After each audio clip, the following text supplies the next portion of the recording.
hand it over to you. Hello, everybody. Thanks for joining the first of our concurrent sessions today. So just like in the keynote, you'll be muted, but when it comes to question and answers, you can either raise your hand or type a question in the chat, and you'll be asked to unmute, and you can ask your question that way. Let's see.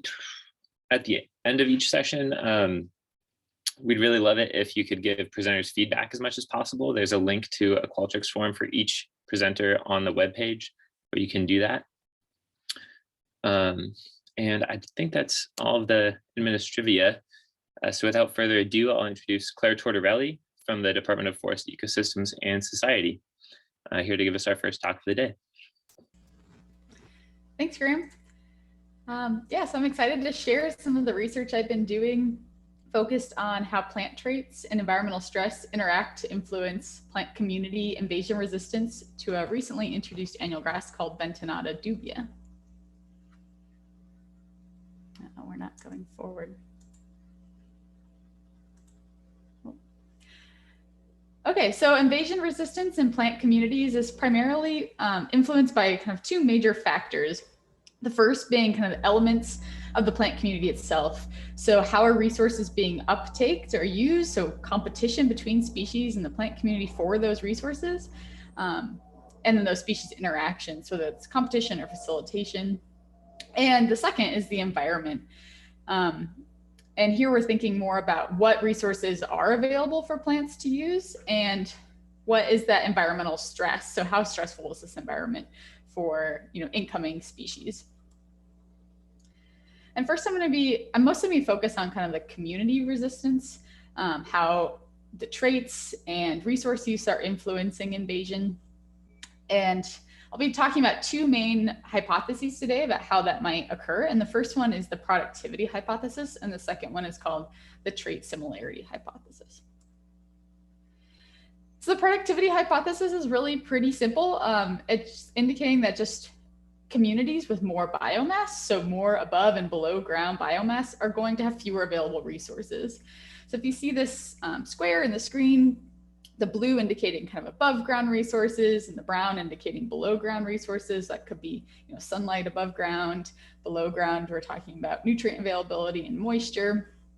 And the more biomass you have, kind of the greater this red circle is, which is kind of indicating areas where there aren't enough resources for an invading species to come in and be successful. And the second hypothesis, this community, the similar traits hypothesis, is more about how similar the incoming species traits are to the already existing species in the community. In this example, if this blue individual was an existing species and the green one was coming in, these two species are very similar in their below and above ground traits. You can see that just because they both have kind of shallow root profiles, similar leaf shapes. So they're probably using resources in similar ways. This hypothesis suggests that the more similar these species are, the more similar the resource use is, and so the greater that niche overlap is. So in this case, if the green species was coming into this community where there's a lot of this blue species and they're both using primarily moisture and nutrients from this top soil layer, there might be greater competition for that species than if the incoming species looked more like this carrot here and was really using more of these deeper resources. So there'd be greater resource availability deeper in the soil profile, which would allow this species to more easily invade than if it had more similar traits. But how species in a community influence invasion might vary depending on the environment. And the stress gradient hypothesis is kind of a third hypothesis I'm throwing at you, but this one is really just saying exactly that as environmental stress level or the resources available in their environment vary, and here that's represented by increasing environmental stress along the x-axis, the relationships within a community, so the species to species interactions, are going to change from more competitive to more facilitative. So here on the y-axis, we see competition low on the y-axis, neutral in the middle, and facilitative higher on the y-axis.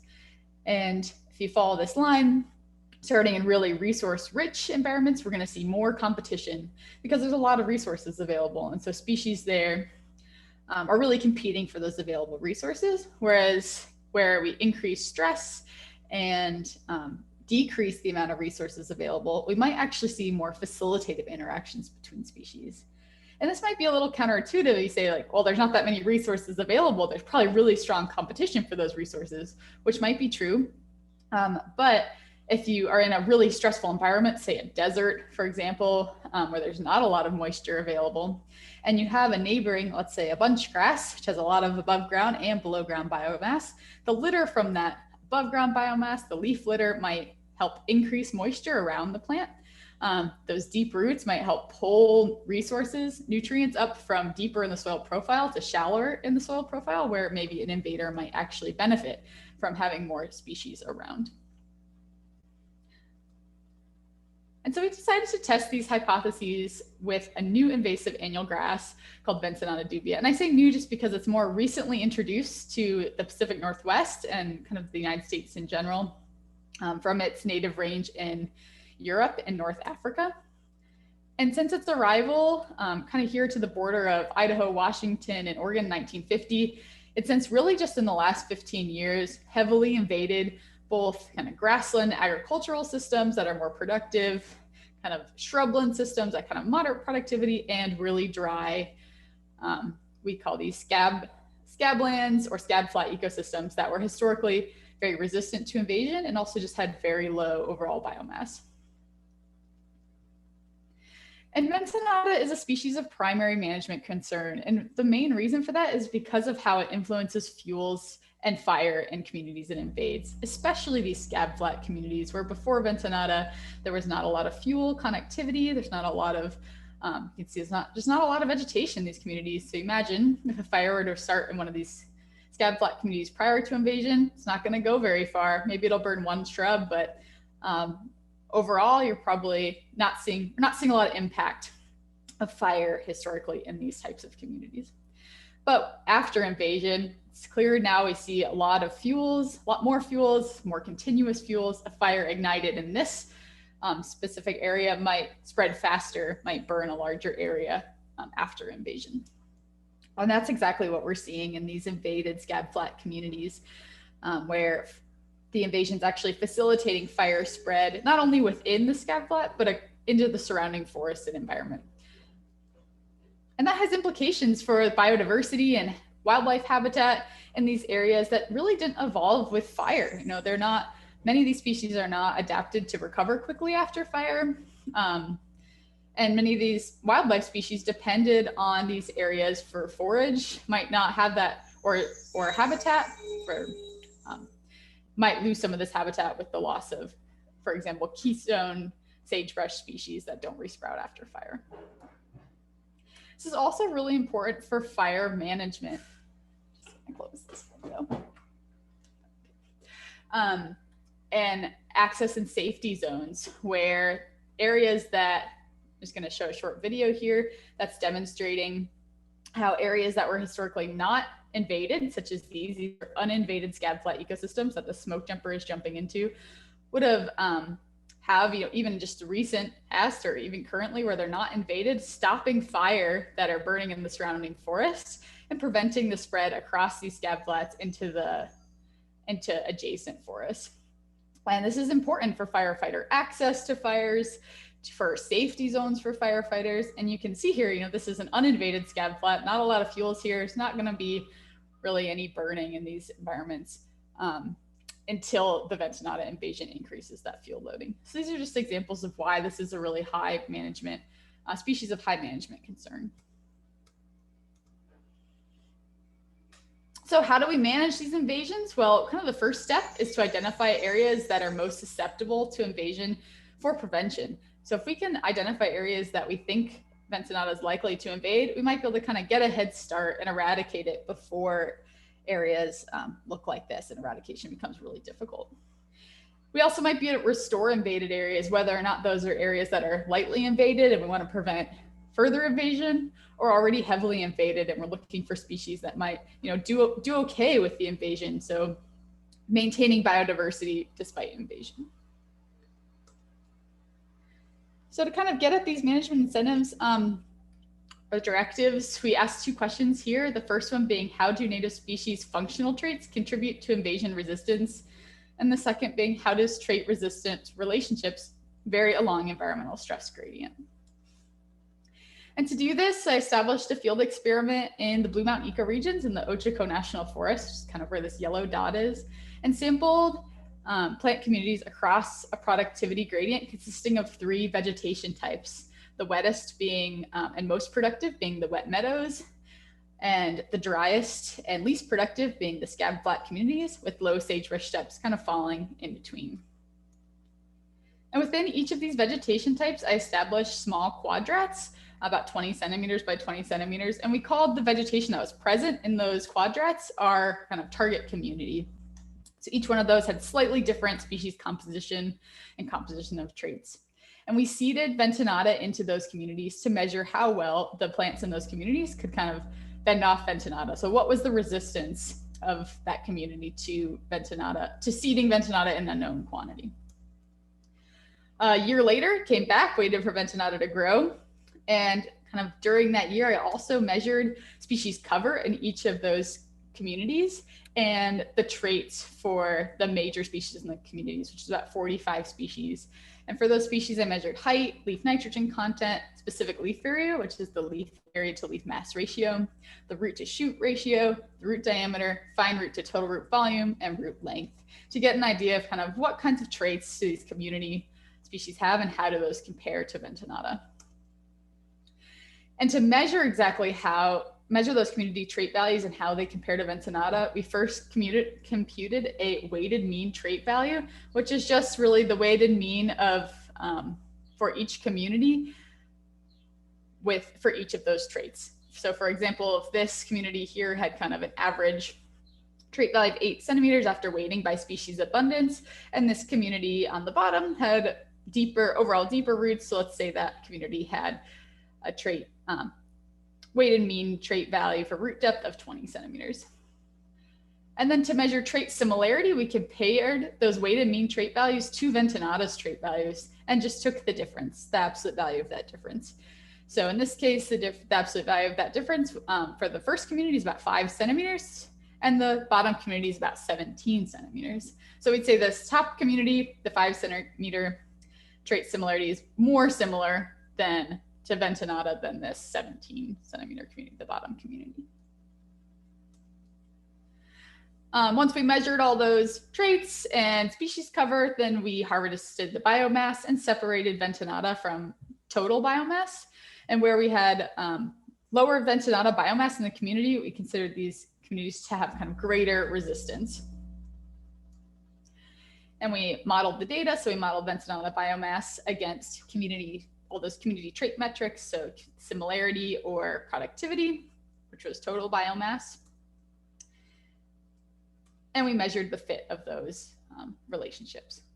And so for the productivity hypothesis, what we'd expect to see, right, if this is kind of what's driving invasion resistance in these communities, is that in low stress communities, we'd expect to see higher Ventenata biomass where there's lower resident biomass. These communities with lower resident biomass, we'd expect to have lower resistance to Ventenata invasion. But in high stress communities, you might expect the opposite. And this could be because where it's really dry in those scab flats, resident biomass may actually facilitate invasion for those reasons I mentioned before. It might increase soil moisture with litter or nutrient availability by having those deeper roots. For the similar traits hypothesis, as this is driving invasion in these systems, we expect to see Ventenata biomass increase as trait dissimilarity increases. So in communities with more similar traits to Ventenata, we expect these to be more resistant to invasion. And communities with less similar traits to Ventenata, we expect these to be less resistant to invasion. But in high stress communities, not really sure what to expect. Likely, we're going to see a weaker relationship because we know competition isn't driving these relationships as strongly when there's not as many available resources. But this could be a little bit more competitive or a little bit more facilitative, but probably somewhere around the middle. And what we're really looking for are those traits that are similar to Ventenata. So in this case, that's high specific leaf area, low leaf nitrogen content, low root to shoot ratio, and low root diameter and root depth.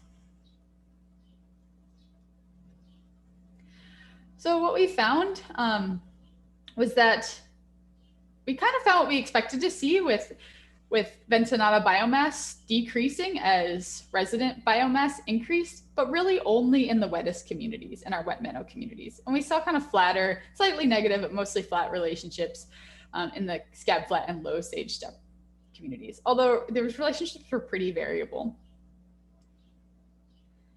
And with trait similarity, we were seeing resistance increase with trait similarity like we expected, but again, really only in those wettest communities. And this varied by trait, with some of these relationships being stronger, like this one for specific leaf area, and some being weaker, like this fine to total root volume relationship. And we did measure this for all of the traits, but I'm only going to show you 3 because it's a lot of data for 15 minutes. But again, just like with the productivity hypothesis, we did not see as strong of relationships in the scab flat or the low sagebrush steppe communities that had higher stress levels. So what we really saw is that because we were only seeing those relationships, or they were the strongest in those wet meadow communities, this kind of suggests that competition is stronger where there are more resources, as suggested by the stress gradient hypothesis. But we're not really seeing facilitation at play in these more stressful communities. So the key takeaways from this study are that community environment were interacting to influence invasion resistance, right? We weren't seeing the same influence of traits or productivity, of trait similarity or productivity playing out across all 3 vegetation types. We were seeing those relationships being strongest in the wet meadows. But overall, productive communities had greater resistance than our less productive communities where stress was low, and more similar communities had more resistance than dissimilar communities, but mostly again where stress was low in those wet meadows. And this study could help kind of, again, like we were talking about those management implications, we could target those low productivity and dissimilar communities for prevention efforts, because this is where Ventenata impacts, or Ventenata is most heavily invading. And if we're going to restore species into these communities, you might consider focusing on species with high biomass and similar traits to increase resistance. That's all I've got. Thank you. Awesome. Thank you, Claire. So we have a few minutes for questions. So if anyone has questions for Claire, you can either raise your hand or type a question in the chat, and I will unmute you.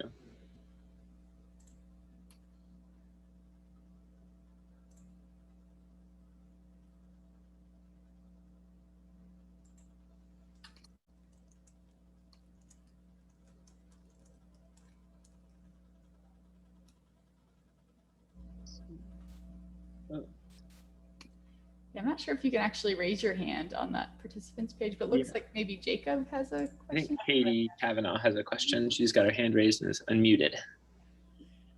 Resource availability is critical, and it's probably one of the main things that's going to change with changing climates. So could you maybe address that in light of your results? Yeah, that's a great point, Katie. I think that might be, why we're seeing kind of an increased invasion in these kind of historically really resource limited communities. Maybe they are getting this kind of increase in resources. And I think a lot of those invasive species, especially these annual grasses, are really poised to take advantage of that flush of resources. I mean, we see that after fire, right? We see these invasions coming in really heavily after many fires, potentially because they're just better at taking advantage of those resources. They also reproduce really readily and they grow really quickly, whereas some of our native species take much longer to get established. By that time, some of these annual grasses might have already used up all that flush of resources, died out, and have supplied the huge seed bank for the next flush of resources. So yeah, I think we're probably only going to see this problem being greater in the future, especially in those communities that were historically resource limited and are now going to be having more resources. Thanks, Katie. I had a kind of a quick question. So maybe I missed this, but you your plots were in the Ochakos on a wet meadow, sage steppe, and a scab flat. How were your plots stratified across those areas, and how many plots were there? Yeah, sorry, I didn't get into that, but that's a great question. I had 15 plots total. So I had 5 kind of blocks, and within each block I had one of each of those vegetation types, so wet meadow, low sage, and a scab flat. And then within each of those I had 20 communities where we seeded Ventenata into those small communities. Gotcha, thank you. I guess I was wondering too, did they vary by topography or aspect or soil type? Yeah, so I tried really hard to match those soil types across. That's kind of why I only ended up with 5 blocks, because I wanted them to be, I wanted my 5 wet meadows to be as similar as possible across about a 20-mile kind of transect. But they did vary a little bit. Some of the wet meadows had slightly deeper soils than others. And we did see that, just anecdotally, I didn't have really the data to support that, but just, you could see that some of the drier wet meadows might have reacted more similarly to the low sagebrush flats than the wettest wet meadows did. Yeah, those field experiments are challenging with kind of trying to match those environments exactly. Thanks, that's a good question. All right, thanks everyone. We are out of time for questions and need to move on to the next one. But if you have more questions for Claire, her contact info is in the program. So you can follow up with her that way. So next up, we have Rebecca Weber from the Department of Forest Engineering, Resources, and Management, here to talk to us about whether the rate of vegetation recovery can predict reburn severity. And I will pass it off to Becca. Thank you, Graham. Hi, everyone. My name is Rebecca Weber, and I'm a master's student with Matt Powers in Firm. So a quick bit about me. After fighting fire in Southern Oregon for a few years and generally spending a lot of time in those woods, I started wondering about patterns of fire occurrence and vegetation dynamics between fire events. So let's get into it. As has already been covered today, many people were shocked by the 2020 Labor Day fires that affected Westside forests across Oregon and Washington in 2020. However, such large fires are not a new phenomenon to Southern Oregon, which has experienced several fires near or exceeding 100,000 acres in the past 30 years. Most notably, there's been the Silver Fire in 1987, the Biscuit in 2002, Chetco Bar in 2017, and the Taylor Creek / Klondike Complex in 2018. So as you might have noticed as I flicked through those fire perimeters, many of these fires burned over the same area. In fact, from 1987 to 2018, almost 600,000 acres reburned or experienced fire at least twice, and some of them even burned 3 times. As Dr. Colden pointed out, though, it's not just the size of the fire or the ultimate reburned area that's important. It's also how intensely the fire burned and how much of a lasting impact the fire had on the ecosystem. One way to quantify this is by looking at a fire's burn severity.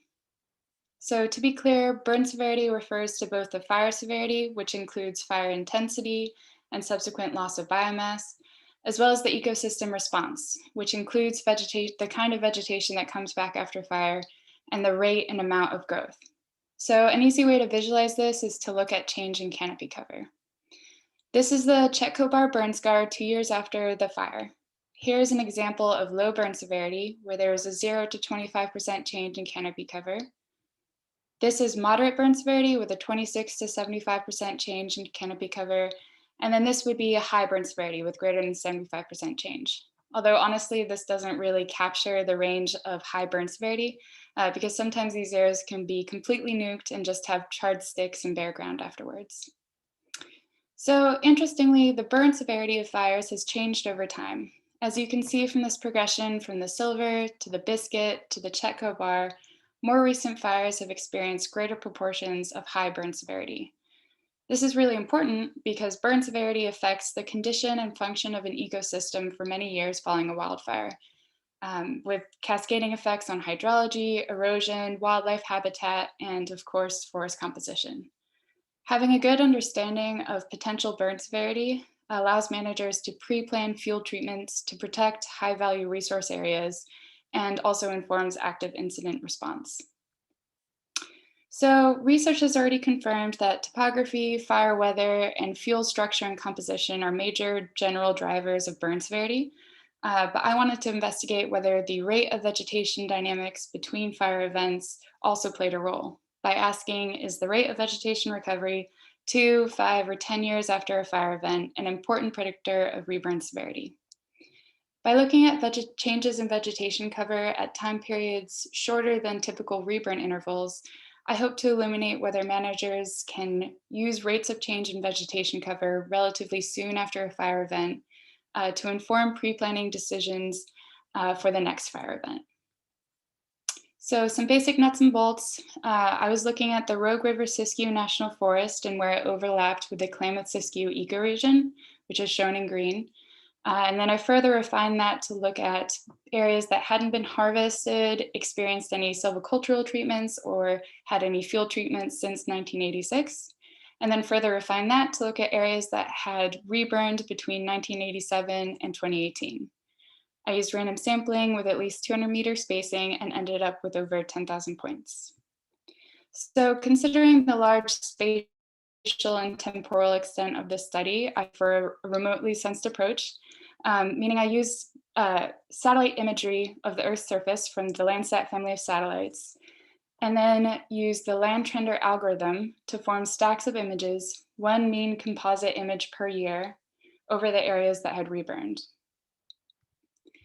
These stacks of images can be used to track both disturbance and subsequent recovery at a very high resolution by measuring the change in spectral reflectance of each pixel. So for this project, the spectral index that I used was the normalized burn ratio, which is a ratio of the near infrared and shortwave infrared bands of the electromagnetic spectrum. High NBR values correspond to healthy vegetation, whereas low NBR values correspond to bare ground or recently burned areas, which makes this a really useful index for tracking both disturbance and then subsequent recovery. For this project, I looked at the change of NBR over time, 2 years, 5 years, and 10 years after a fire event. So along with vegetation recovery, I also looked at other major drivers of burn severity, including topography, namely elevation, aspect, slope, topographic position, day of burn fire weather, which was maximum temperature, minimum relative humidity, burn index, and wind speed, the fire season PDSI, which is a metric of drought, burn severity, and baseline conditions following the initial fire, and then finally, the pre-reburn vegetation cover. And I'm going to make a quick digression to explain how I obtained that data. So I started off with the high resolution NAPE imagery the year before a reburn event. And then I used that imagery to collect training data points that represented each of these vegetation cover types I was interested in: sparse shrub, dense shrub, non-vegetated, continuous mixed conifer, and open mixed conifer. And I used that data to build a random forest classification or classifier that used the NBR and tassel cap brightness, greenness, and wetness bands of Landsat imagery to produce a vegetation cover map. And I did this for each year preceding each reburn event, and then extracted all that vegetation cover data to the study points. So I had all this explanatory data, and the response variable was reburn severity, measured by relativized difference normalized burn ratio, which sounds fancy, but is really just a derivative of the change in NBR, which is what I discussed earlier. And RDNBR has the added benefit that it's been calibrated to on-the-ground metrics of burn severity. So it's easy to relate RDNBR values to classes of low, moderate, or high burn severity assessed by changes in canopy cover.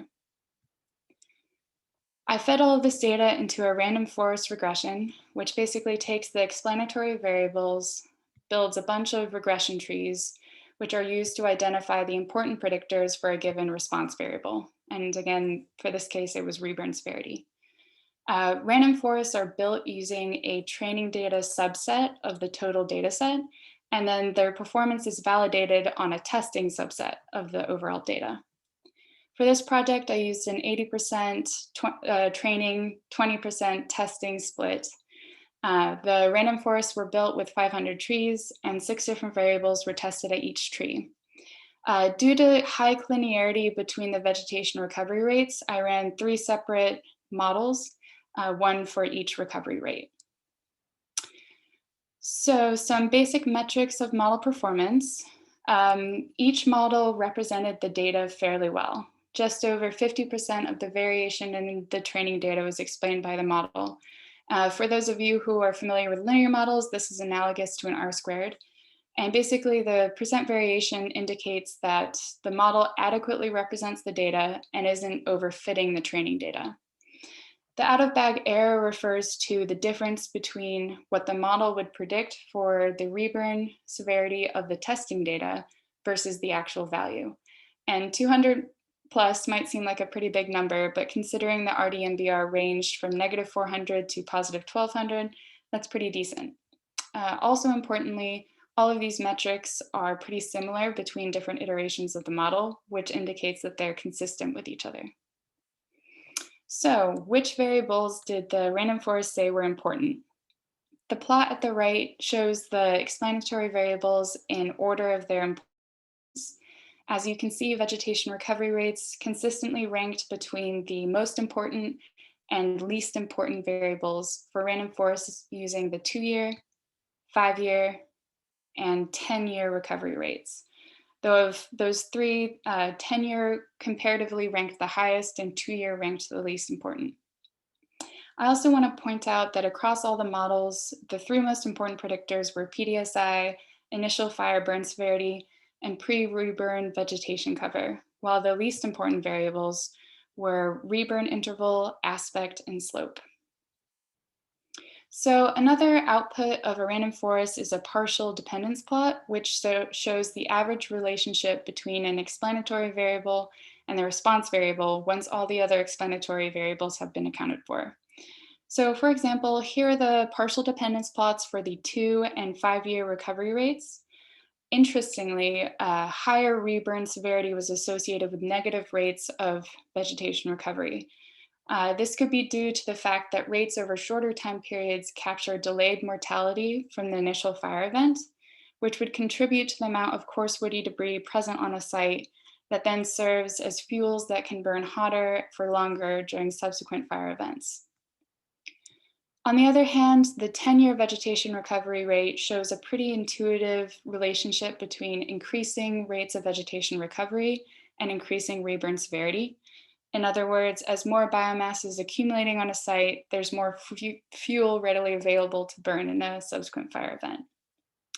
So I also want to talk about the partial dependence plots of the most important predictors, starting with vegetation cover. So as you can see, dense shrubs are more highly associated with high burn severity than any other vegetation cover type. This confirms previous research in Southern Oregon and Northern California that's found a positive feedback loop between high severity fire and regenerating shrub fields. Likewise, this linear relationship between the burn severity of an initial fire and reburn severity confirms previous research that's found that relationship across the US West. And finally, this is kind of a funky relationship between PDSI and reburn severity, because higher values of PDSI, which correspond to less droughty conditions, are associated with higher reburn severity. And that's the exact opposite of what we would expect to see. But when we look at the rug marks at the bottom of the plot that indicate the actual data points, there's comparatively fewer data points driving this higher relationship. And when I dug into that a little further, those points corresponded to fires that burned in 2017, which was a year when Southern Oregon received higher than average precipitation leading up to the fire season. So to wrap it up, I want to return to the original question. Are these rates important predictors of reburn severity? As the results have indicated, the answer isn't a straight yes or no. Vegetation recovery rates rank with intermediate importance in predicting reburn severity, with rates over longer time periods ranking the highest. And the partial dependence plots show that there's some interesting relationships between vegetation recovery and reburn severity. However, considering that other factors were identified as much more important predictors, these vegetation rates shouldn't be considered as standalone drivers of reburn severity. In terms of using vegetation recovery rates to inform fire pre-planning efforts, before that can happen, there's some more research that needs to be done to ground this remotely sensed data to data collected in the field. Another important missing piece of the puzzle is whether the recovery rates accurately predict pre-reburn vegetation cover types. Considering the importance of that veg cover, I think that's an important piece. And it would also be worthwhile to compare the burn severity predicted by vegetation recovery rates to actual burn severity maps. And actually, one of the fires that burned in 2020 during the Labor Day event, the Slater fire, reburned the southern portion of the study area, which would offer a perfect opportunity to run that analysis. So that's all I've got, and it's time for questions. Yeah, thanks, Becca. I think I fixed the chat. It was disabled earlier, so now you actually can type a question into the chat, hopefully, or we can, or you can raise your hand and I can unmute you that way as well.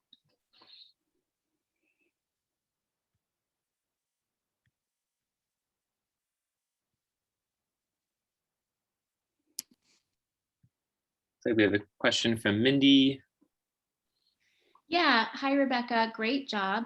I just had a question, not really so much related to what you actually presented, but I want you to sort of talk me through, based on your experience and the research you've done, what do you think are the longer term dynamics with vegetation recovery? Because you looked at this 10-year window and you saw that, this pulse of vegetation has potentially some role to play in reburn severity.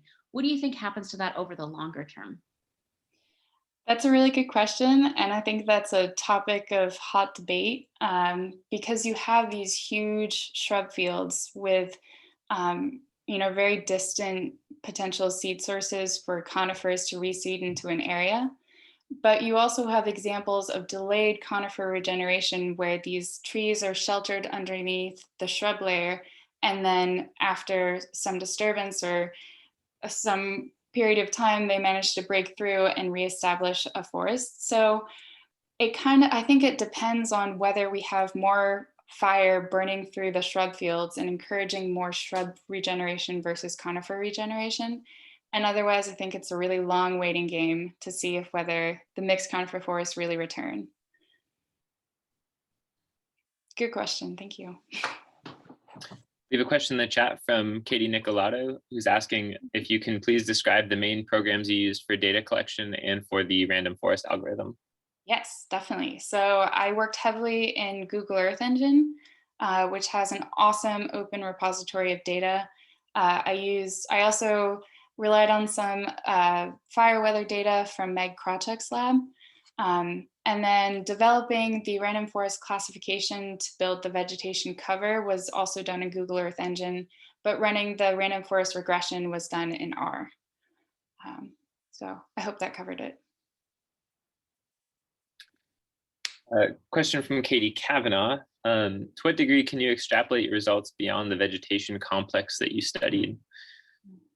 That's a good question. This was a very specific study area, partially because it's a unique system with a lot of endemic plants because there's a lot of serpentine soils that create unusual conditions there.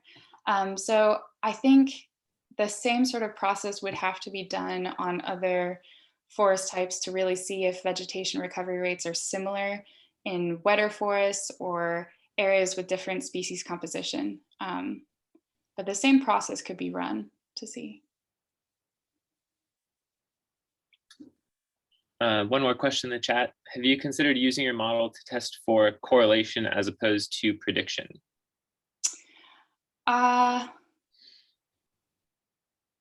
I did look at correlations between the explanatory variables before inputting them into the model. And random forests do handle interactions between the different explanatory variables pretty well. But I think I would have to take a different approach to really tease out the correlations and the more specific relationships beyond what the partial dependence plots show. So we'll see if I have time to do something like that. Did I answer your question? Okay, cool.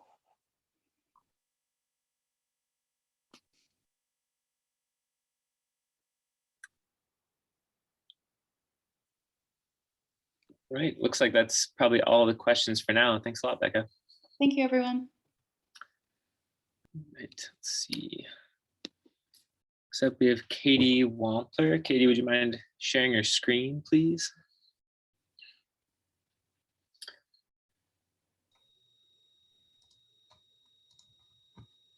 All right, so next up we have Katie Wampler from the Department of Forest Engineering, Resources and Management.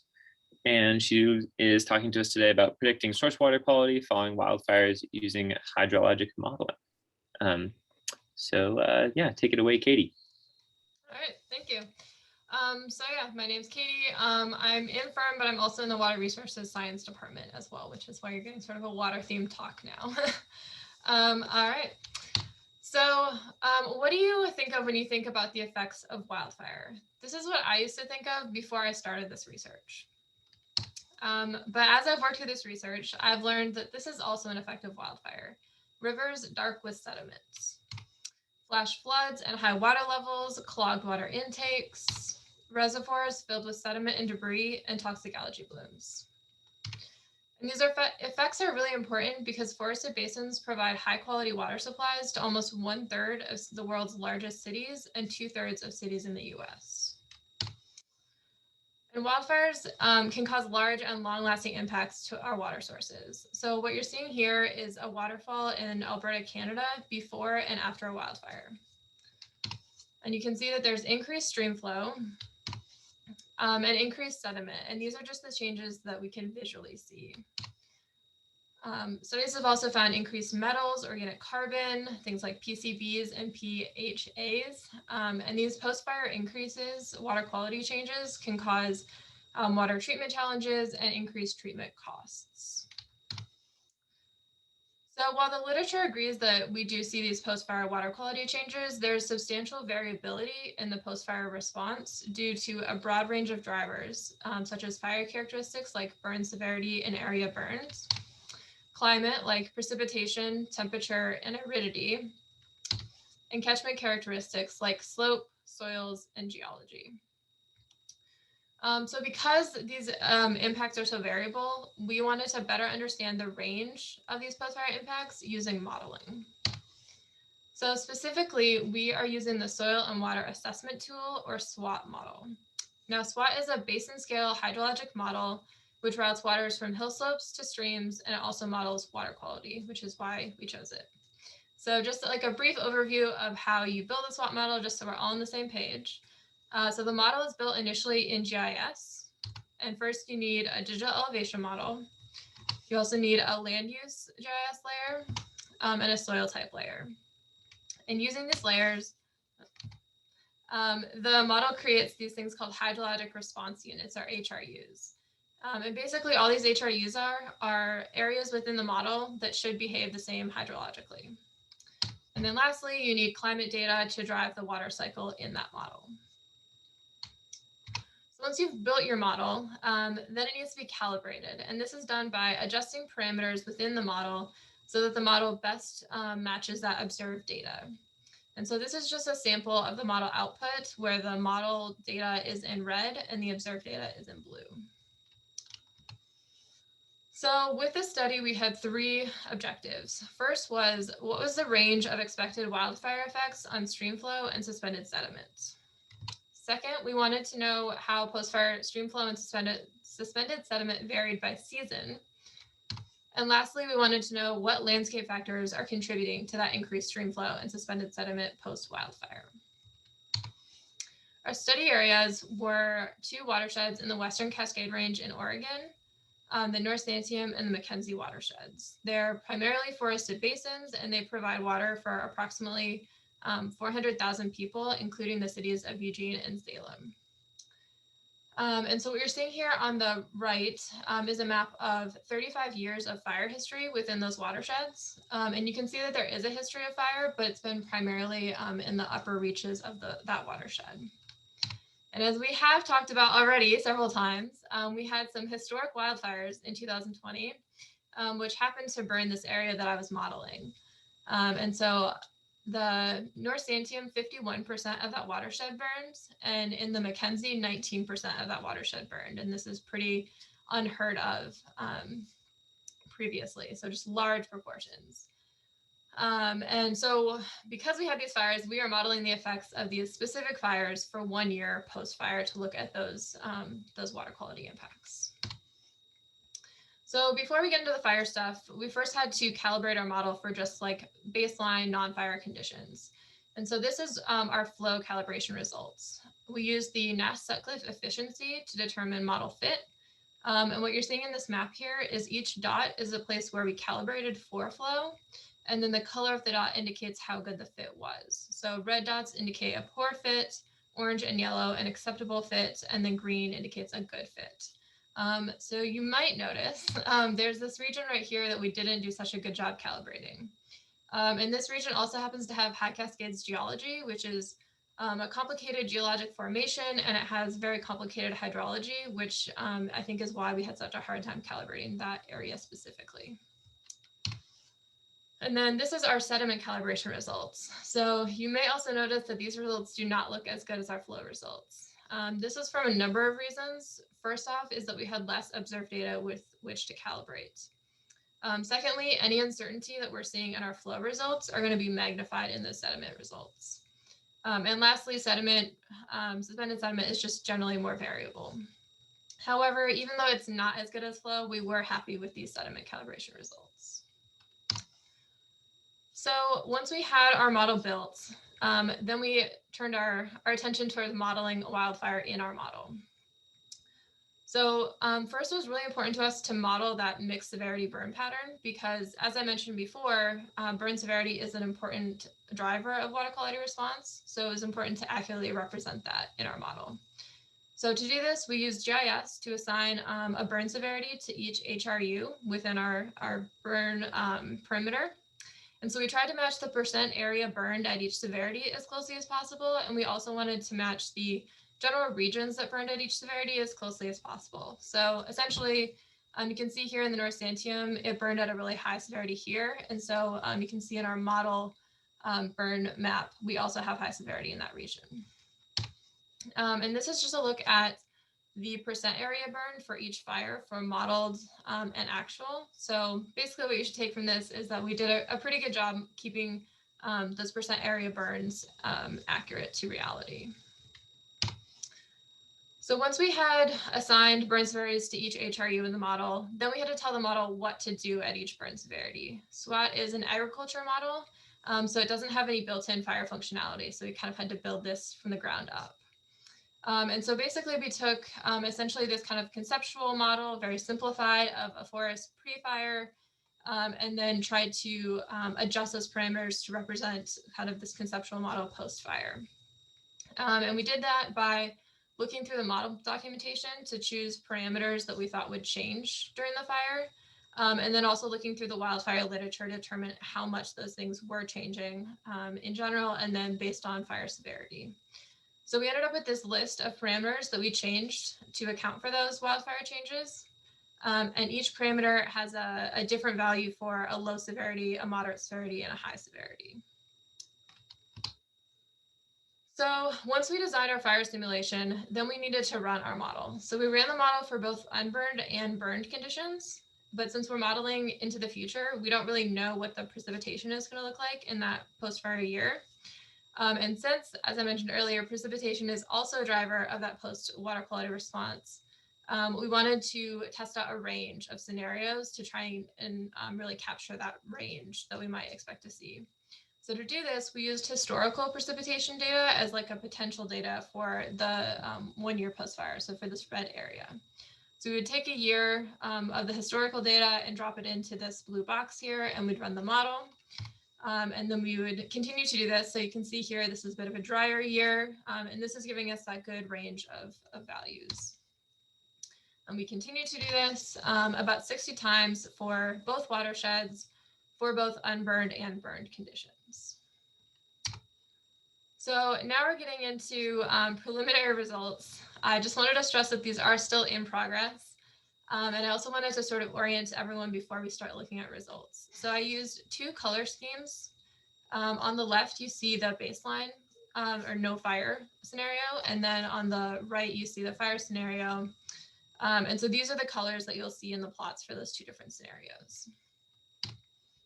So this is the baseline no fire flow at the treatment intake for Eugene in the Mackenzie watershed. The colored regions and the black average line are representing the model predictions.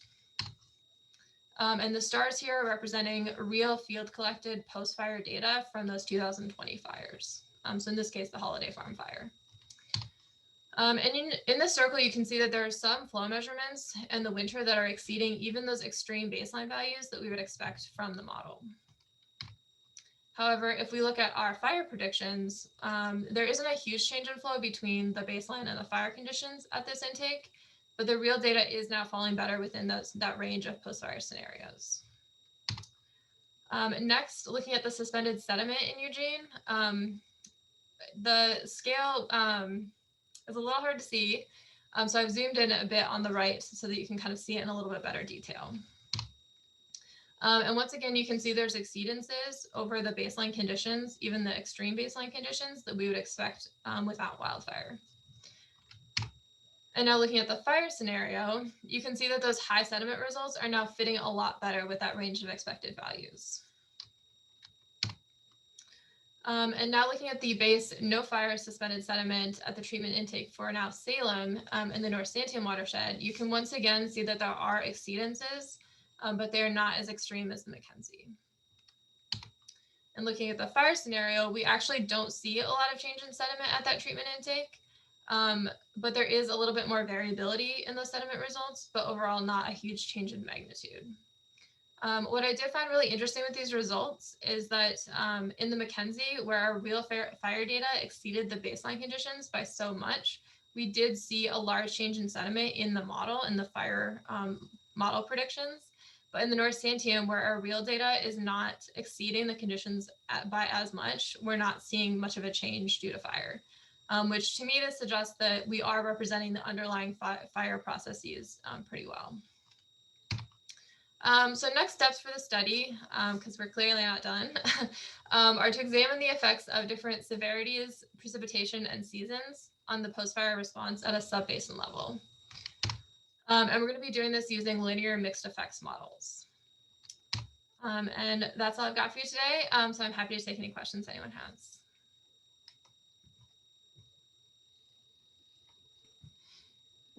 Great, thanks, Katie. I'm happy to take any questions anybody has, either in the chat or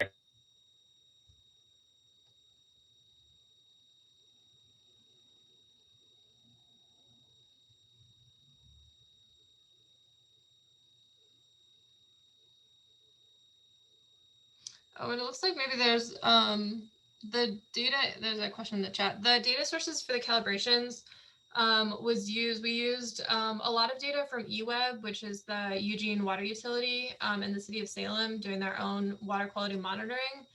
We also used a lot of USGS gauges for both sediment and flow. I think those are, and then we used data from the HJ Andrews, and those were our main data sources all kind of cobbled together to try and get as much data to calibrate with as possible. Hopefully that answered your question.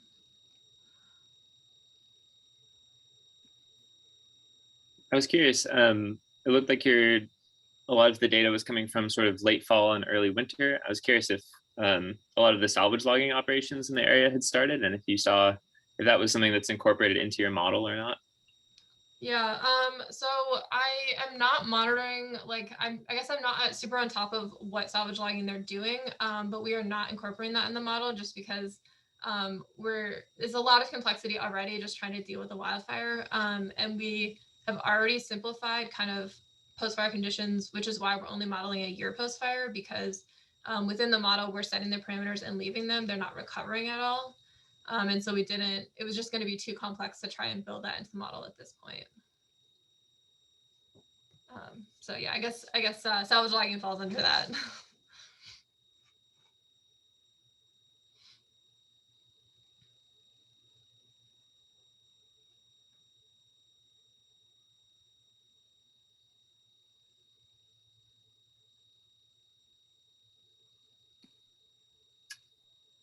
All right, thanks, Katie. I don't see any other questions coming up, so we'll say thank you. Thank you. Looks like we have a few minutes still until our next talk. I don't want to jump too far ahead just so that people coming in from the other session can make it to this one if they're hoping to. So we have about 5 more minutes that we'll just hold off until we start the next talk.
I just use this lull to remind everyone that we have feedback forms on the website for every one of our presenters. Yeah, there's a Qualtrics form that you can use to leave feedback for them. And for all OSU students, that'll enter you into a raffle for each form that you fill out for a Peak Sports gift card.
All right, Sam, if you want to share your screen, I think we're ready to get going.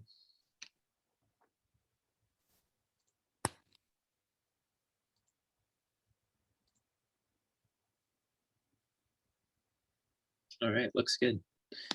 So next up, we have Sam Freedman, also from the Department of Forest Engineering, Resources, and Management, here to talk about modeling carbon payments and the financial viability of silviculture and agroforestry in southern Vermont. Yeah, take it away, Sam. Cool. Thanks, Graham. Can everyone hear me? Yep, sound good. Sounds good. All right. Great. Well, thanks. Hi, I'm Sam Freedman. I'm talking about my master's project today, which is modeling carbon and economics of silviculture and agroforestry in New England and in southern Vermont in particular. Let's see. How can I move next slide here?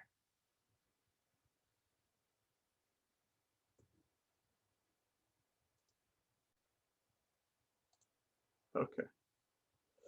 All right, so I sought to answer a couple different questions with this study. First, can agroforestry alternatives yield positive cash flows in New England compared to, say, standard land use practices like grazing and timbering? And what precedents exist in the region? Are there people already doing this? Is it profitable?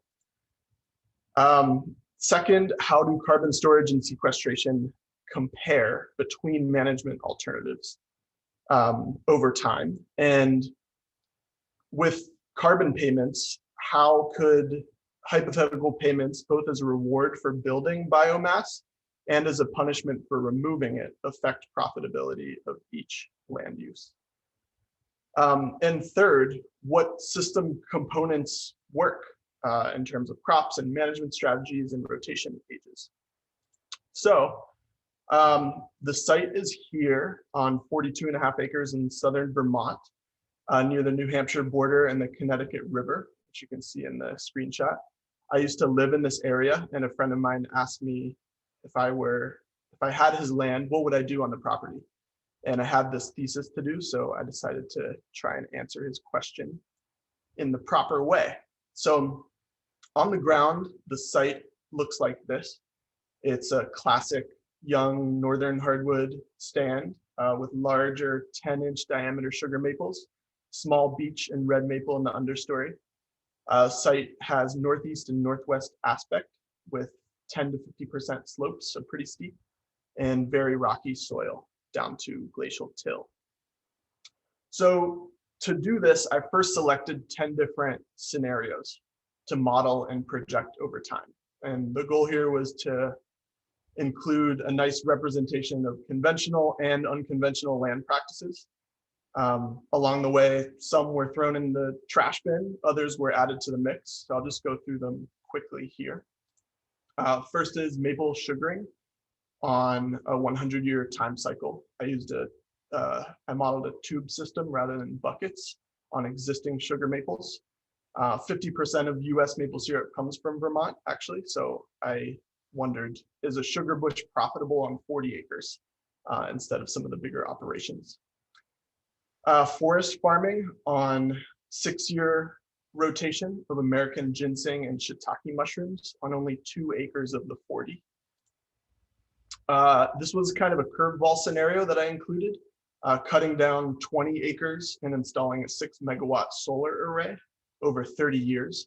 I came across some ready-made data from Vermont that I wanted to use here and include in the analysis. Eastern white pine shelterwood harvest over 60-year rotation. 60 years is the financially optimal rotation age in southern Vermont, and according to FVS. And shelterwood's appropriate here because of white pine weevil. It's a big deal, at least in New England. It's a pest that affects open grown seedlings in a big way. Black walnut timber plantation on a 100-year rotation. This scenario involved clear cutting all 40 acres.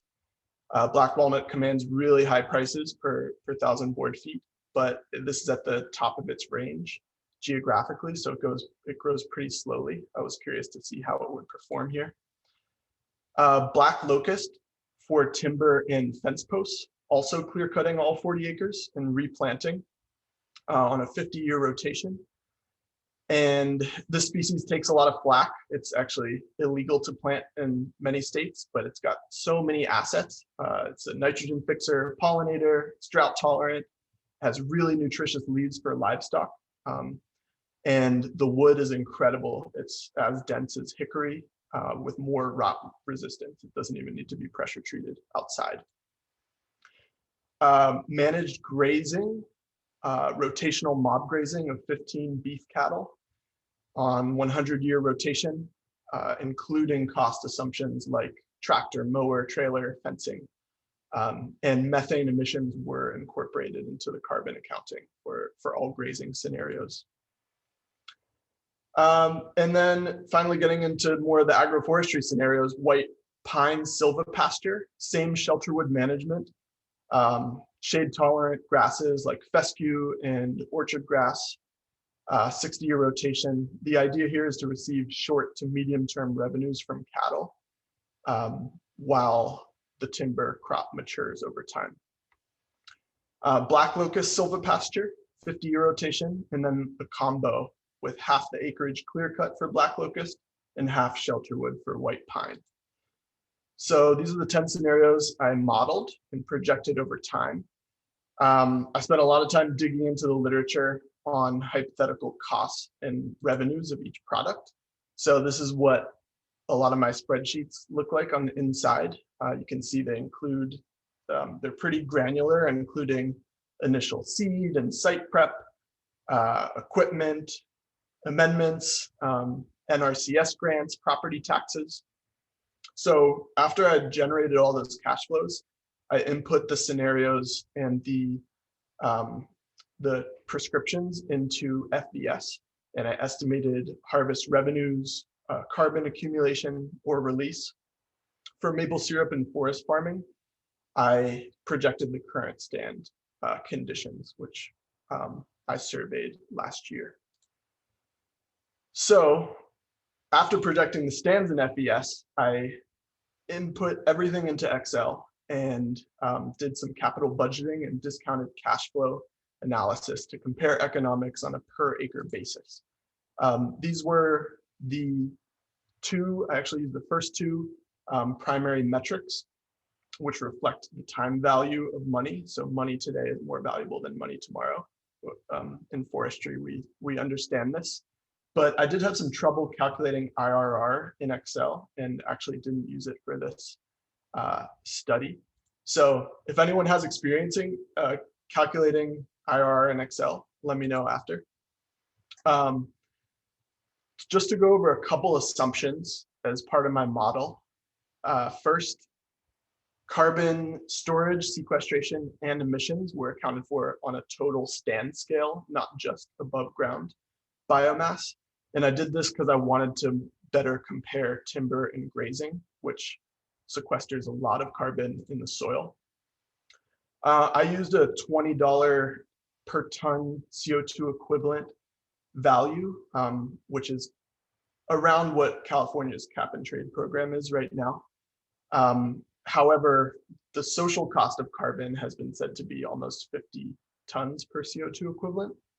So this is an important price that changes the analysis quite a bit depending on the who's making the model. I'll skip that.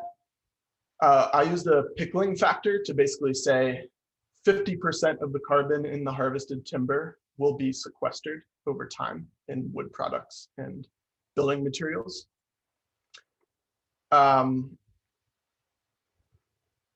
PCTs were estimated to cost $500 an acre. That's after talking with foresters in the region, whereas commercial thinning and final harvest had different calculations for costs.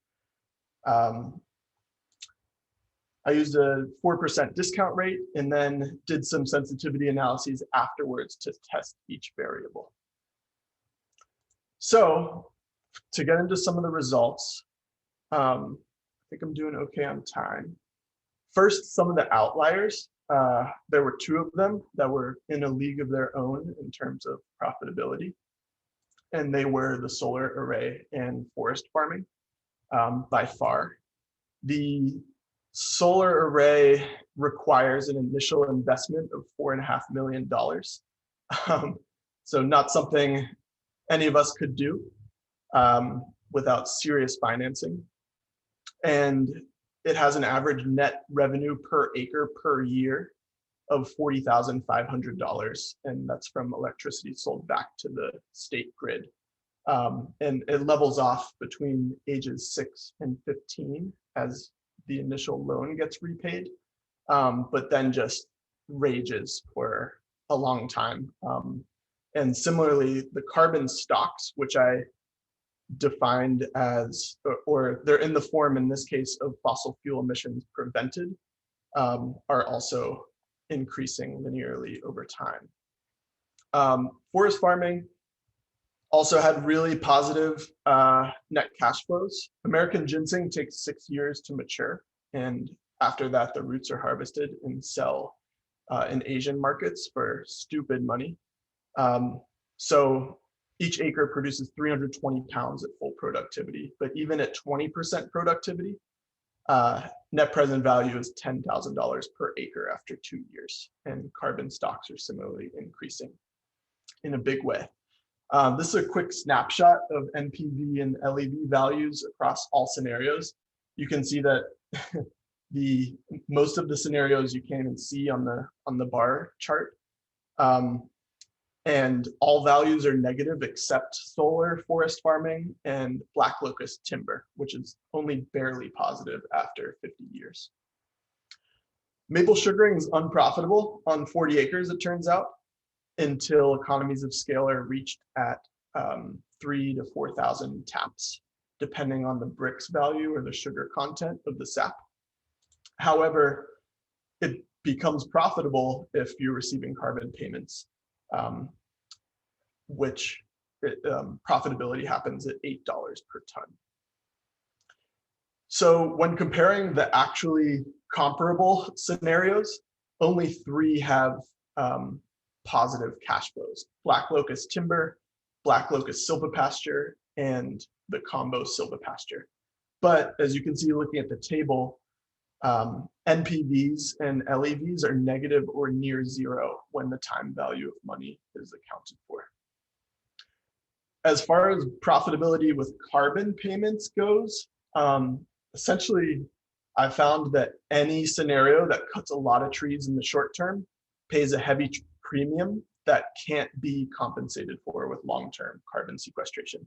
So you can see in the graph the initial harvest in year 0, and then the gradual carbon uptake in subsequent years. And in terms of carbon stocks, the silvopastoral systems generally perform better. Those are the dashed lines. However, when the time value of money is accounted for, none of the scenarios have positive NPVs. So what can we take away from the study? Why does it really matter?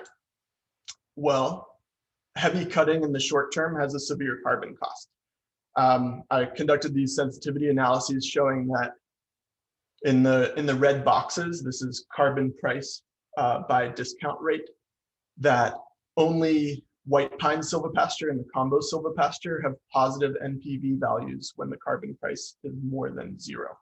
And those only occur at 1% discount rates. So really difficult to make these profitable with carbon payments.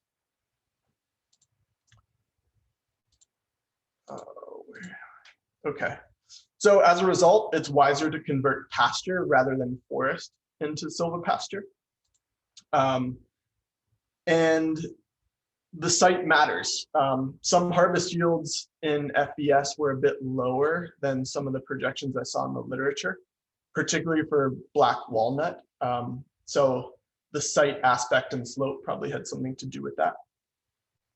And acreage is probably the most important variable, which could lead to larger profits at larger scales. So for example, this chart shows what the NPV and LEV values would be when 200 cattle are included in the grazing system instead of 15. So economies of scale in terms of hay, fencing, processing, labor could bump those values up. Black locust timbering is more profitable than black walnut and eastern pine because of the interim revenues of harvesting posts. So that was an interesting finding. And finally, I could potentially model milling on site instead of selling stumpage. Something to consider for the defense using a wood miser. So I think that's it. Thank you. I wanted to thank these people in particular, and I'll shut up now. Great, thanks, Sam. Do we have any questions for Sam?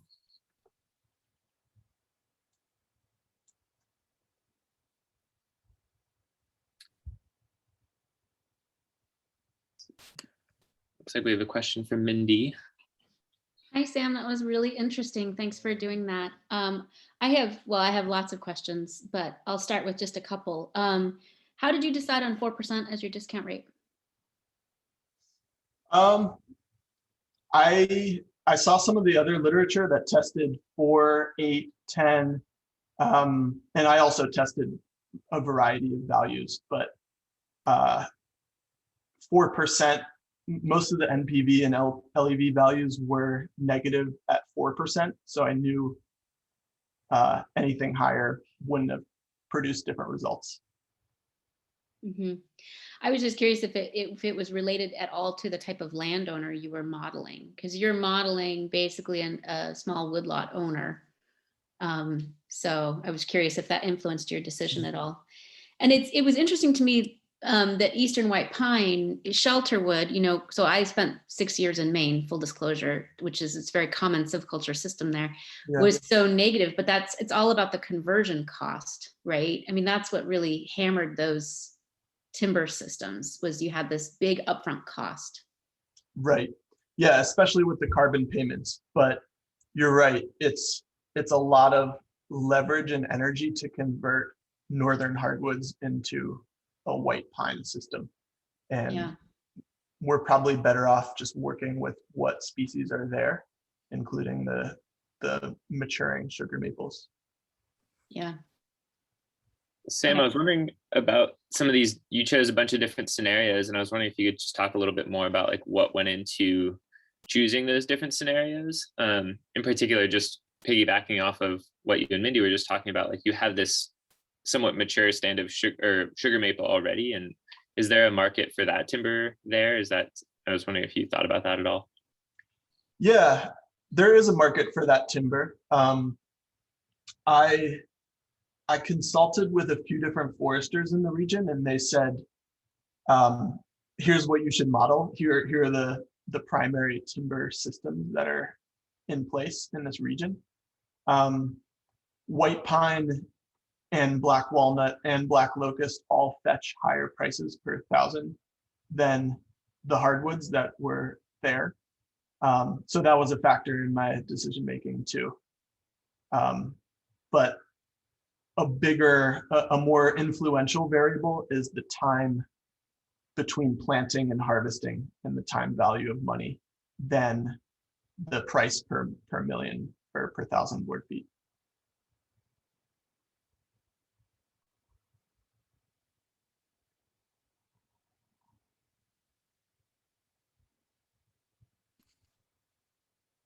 Great, thanks, Sam. Looks like that's it for questions. All right. Am I still sharing my screen? Nope, you're good. Okay. Ben, do you want to go ahead and share your screen? Yeah, here, let's see.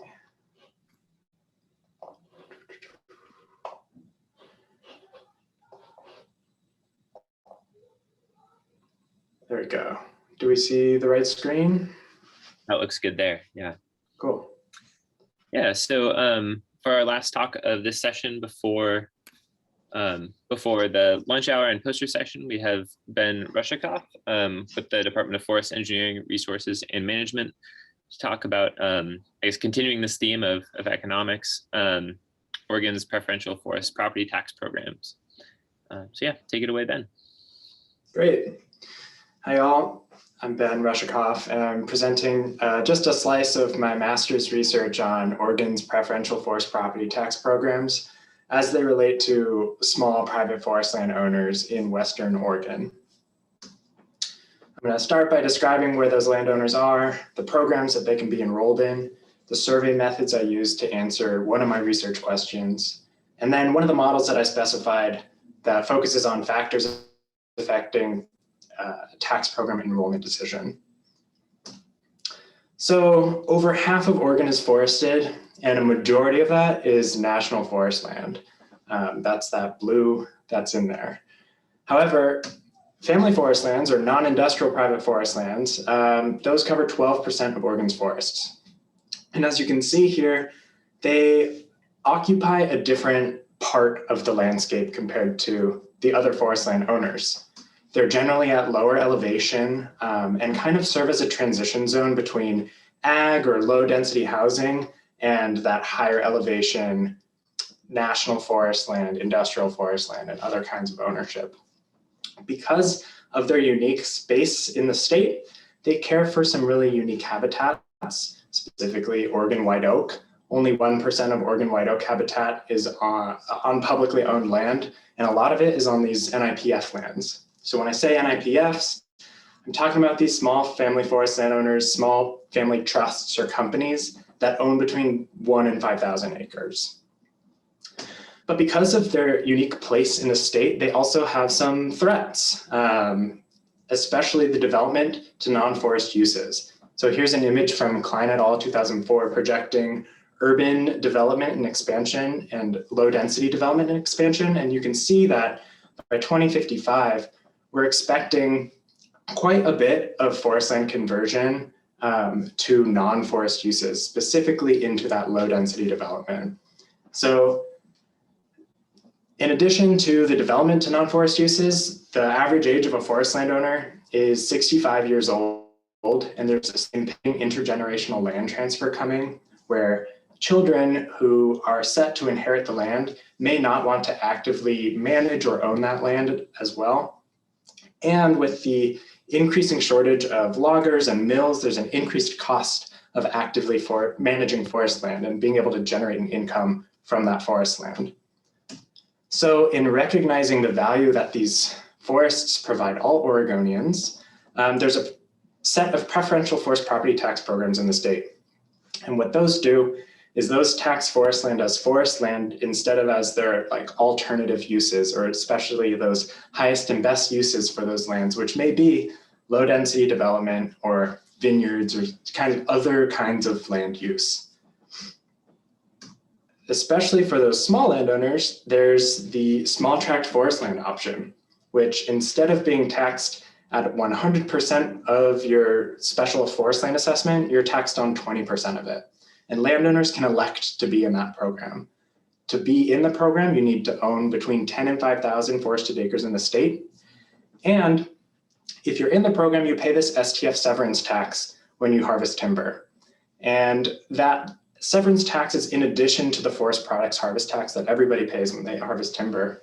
And it's meant to recover that 80% difference between that default forest land program and the STF program, and also serves to better match the timing of taxation with income generation. So a landowner might only generate income from their forest land every 30 or 40 years if they're harvesting timber.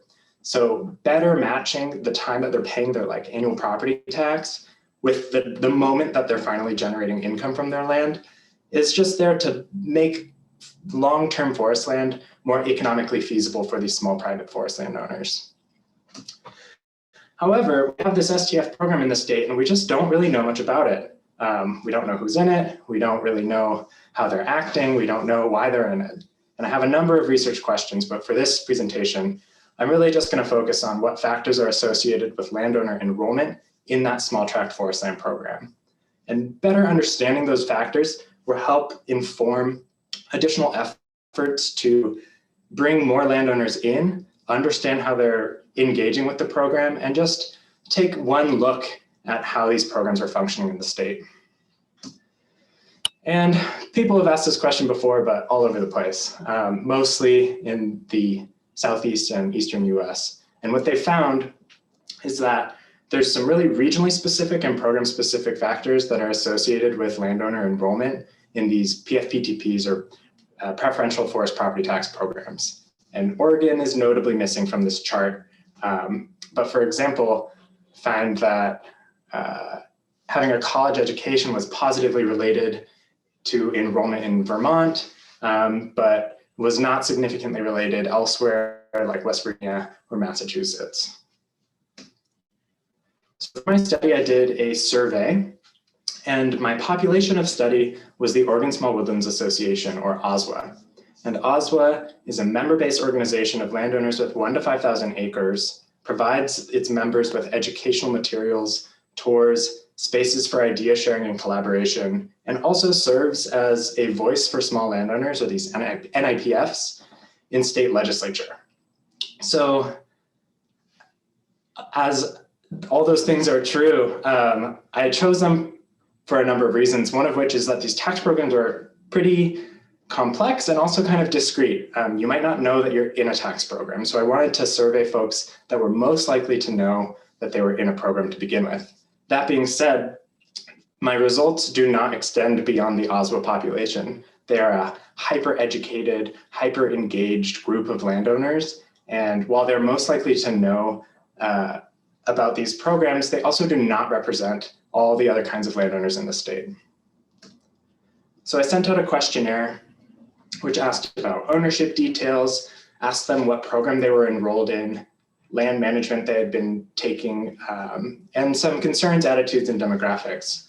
And I sent out a 100% sample, or surveys to a 100% sample of Western Oregon members with 10 to 5,000 acres. And why 10 to 5,000? I wanted to make sure everyone that received a survey was likely eligible to be in STF. They might not be in STF, but I wanted to make sure that across my whole sample, everyone could have been in that program. So I mailed out about 1,200 survey packets with a cover letter, the survey, and a prepaid response envelope. And by the end of February 2021, I received about 420 responses, 403 of which were usable, yielding a 34.4% response rate, which is well within the accepted range for this kind of research. And before describing the model that I ran, I just wanted to point out a few kind of descriptive results about who's in these programs. So first off, there was a significant number of people that did not know what program they're in. And those folks owned less land on fewer parcels for less time. Fewer of them had a management plan or received educational assistance. And they just like maybe serve as a better window into the non-OSWA population. But looking more specifically at the STF and forest land folks, STF, people that were in the small tract forest land program, owned fewer acres overall. More of them resided on their land. More of them had a management plan and had received educational assistance. And also more of them were retired. So just like can kind of paint a picture of who's in these programs in your mind based on some of these descriptive results. And so I have all this information about them. I know whether they're enrolled in the program or not. And I want to see what factors, what details I know about them are related to that enrollment decision. So I ran a logistic regression model. And why a logic model? Because my response variable, that enrollment variable, is a binary variable with a 0 or 1 outcome. And I have independent observations with little or no multicollinearity, which I checked for after the fact, but it held true.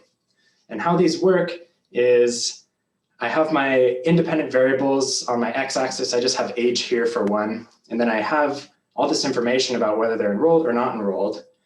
And I try to fit these lines to it, these logistic curves that help explain to what extent the dependent variable is explained by my independent variables. And I used maximum likelihood estimation to find that best fit line for each variable in my model. And in my model, I included forest land characteristics, ownership characteristics, management, and social and demographic characteristics, all informed by past research and theory. And I'm just going to point out a few of my key results here because there's a lot to discuss. But these are my results from my logic model. And my dependent variable was that enrollment in STF program, or the probability of enrollment.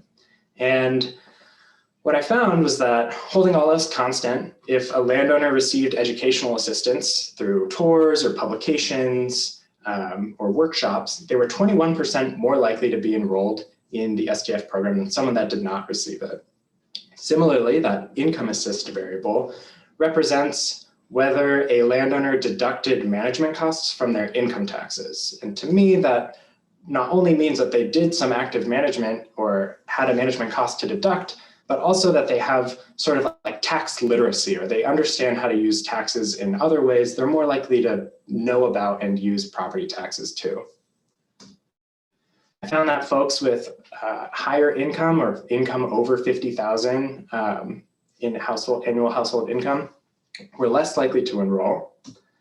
Landowners with more acreage or more total forested acres were less likely to enroll, but that it was a little more nuanced than that.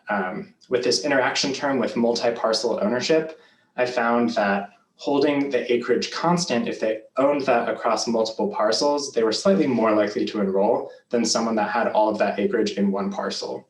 So while someone with 1,000 acres is less likely to enroll than someone with 1 or 10 acres, someone with that 1,000 acres split into 2 500-acre parcels is more likely to enroll than the person with 1,000 acres all in one parcel. So some key takeaways here. One is that educational outreach is linked to increased likelihood of program participation. From some descriptive results, I found that 40% of unenrolled landowners were unenrolled because they didn't know of the program. There's a real opportunity here to increase enrollment and retain enrollment through additional outreach and education materials, even among these like hyper-engaged and hyper-educated landowners. Additionally, lower income landowners, or those with less than $50,000 in annual household income, are more likely to enroll in the program. So perhaps STF is providing specifically lower income landowners with much needed economic relief in order to help retain forest land. And finally, holding total forested acres constant, landowners with that land spread across multiple acres are more likely to be enrolled.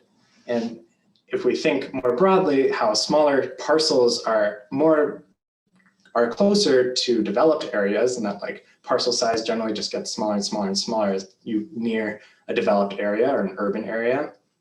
STF may be doing an okay job at attracting some of those like most vulnerable forest lands, or those ones where there's the highest opportunity cost of retaining forest land when you have the option of developing it to a non-forest use. And of course, there's some study limitations here in future research. First of all, my research is not generalizable beyond OSWA. They're that highly educated and engaged group. And there's a lot of other variables in the background. I selected my variables based on past research and theory, but there's so many other things that could be controlled for. So some future research would add to this by applying the same questions and methods to a broader audience or a broader population of study, and also focusing in on how that severance tax plays into the enrollment decision. I didn't really control for that very much. And there's also opportunities to integrate social data with geospatial land use data.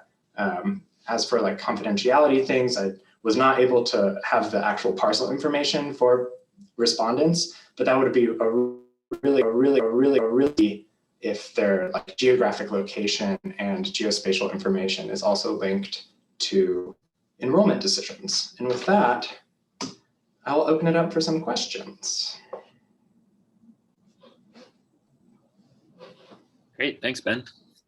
Looks like we already have a question or two in the chat from John Souter asking, did you use the standard Dillman survey approach to improve response rates? And if so, what was the general pattern of responses from multiple mailings?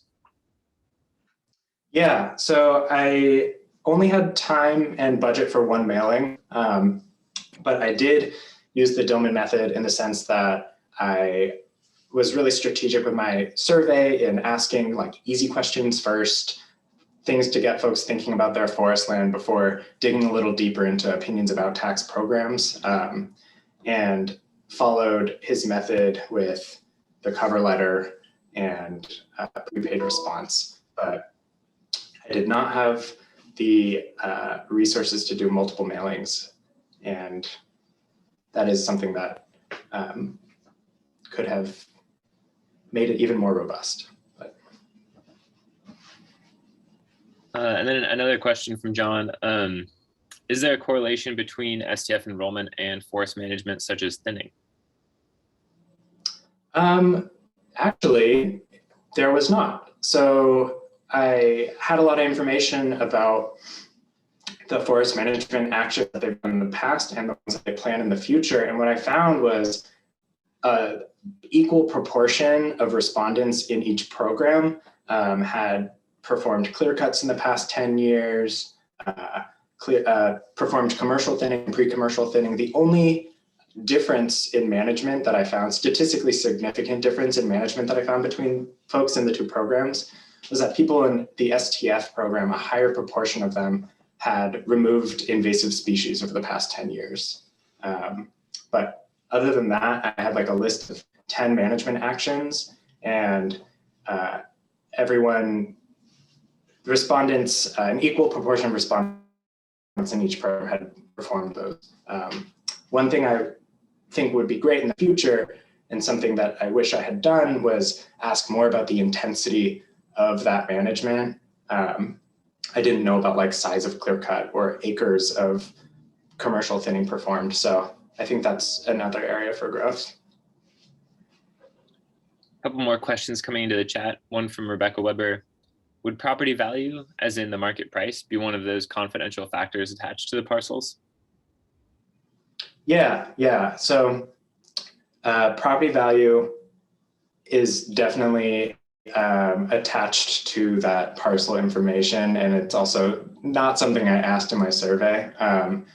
Folks can be pretty hesitant to provide that information, even in confidential surveys, and part of having it as a confidential survey is also that I can't access that parcel information. So yes, property value is key, and I think that's another place where that opportunity cost and distance from an urban center plays a pretty big role in the enrollment decision as well. Questions are pouring in here. One from Gabriella. Ben, can you talk a little about the theories that informed your research design and modeling? Yeah. So I assumed the landowner to be a utility maximizing landowner as opposed to a profit maximizing landowner. And what I mean by that is that a utility maximizing landowner receives like benefit and usefulness and happiness from all kinds of things, not just timber and the profits that timber provides. So in thinking of them as a utility maximizer, I also wanted to like learn about all of the different values that they place on their forest and how those values interact with the enrollment decision, because you'd think that a landowner is only going to enroll in the STF program if it increases their utility compared to staying in the forest land program.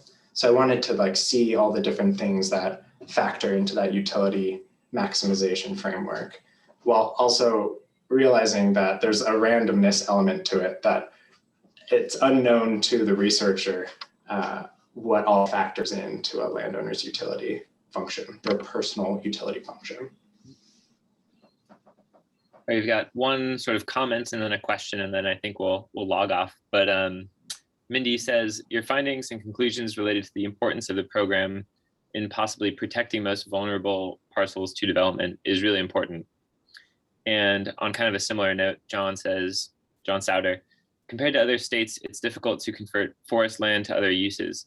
Can you talk a little bit more about concerns on participating in STF if they thought there might be development possibilities in the future? Can you repeat that really quick? It says, compared to other states, it's difficult to convert forest land to other uses. Can you talk a little bit more about concerns on participating in STF if they thought there might be development possibilities in the future? Yeah, so that's true. It is difficult, especially Oregon has a really robust land use planning program that makes it pretty hard to transition out of that. However, it's those non-industrial private forest lands, especially the ones that are like on the fringe of their urban growth boundaries and things like that, that they can change uses. There's also one part of this STF thing is that it's pretty hard to get out of the program, but mostly because of the cost. It's pretty expensive to transition out of that program into the forest land program, or from that to a developed use. But there's a potential that at time of sale, a previously NIPF land is purchased and managed by a more industrial owner, or like a TIMO or a REIT that just uses the land more intensively. So to me, it's not just about development to non-forest uses, but of just a transition of ownership from NIPF to non-NIPF land that is also an important nuanced shift to be aware of. Great. Well, thanks, Ben. I think that's all the questions we have for now. And we'll be back here at 10 after 1 for more presentations. And in the meantime, there's a poster session from noon to 1, and you'll find links to that on the website. If you can leave feedback on the website using those Qualtrics links for all of the presenters you saw today, that would be much appreciated. So thanks everybody for tuning in.